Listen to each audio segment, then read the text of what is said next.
सेवक या पदासाठी जर एखाद्या विद्यार्थ्यांना फॉर्म भरायचा असेल तर त्यासाठी काही पात्रता आणि अटी दिलेल्या असतात.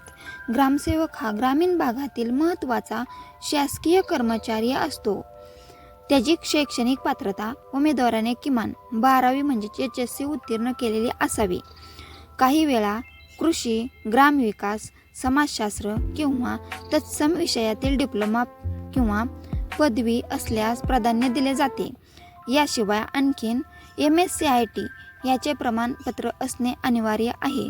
वयाची अट किमान त्या विद्यार्थ्याचे वय 18 वर्ष पूर्ण झालेले असावे आणि कमाल म्हणजे जास्तीत जास्त 38 वर्ष सामान्य प्रवर्गासाठी कंप्लीट केलेले असावेत. मागासवर्गीय उमेदवारांना शासकीय नियमानुसार वयातील सवलत लागू होते. 3 वर्ष ते 5 वर्ष त्यांच्यामध्ये मुदत केलेली असते. नागरिकत्व उमेदवार भारतीय नागरिक असावा. महाराष्ट्र राज्याचा रहिवासी असणे आवश्यक आहे. स्थानिक आरक्षण लागू होऊ शकते.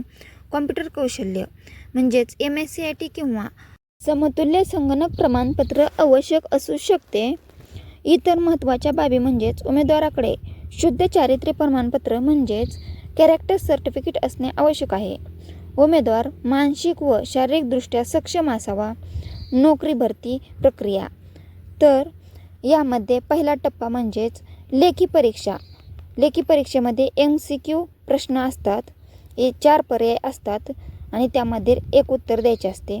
दुसरा म्हणजेच मुलाखत. तिसरा म्हणजेच कागदपत्र पडताळणी. तर हे होते ग्रामसेवक या पदासाठी काही महत्त्वाच्या अटी. मला जर हा व्हिडिओ आवडला असेल नक्की व्हिडिओला लाईक, शेअर, कमेंट आणि सबस्क्राईब करा. धन्यवाद.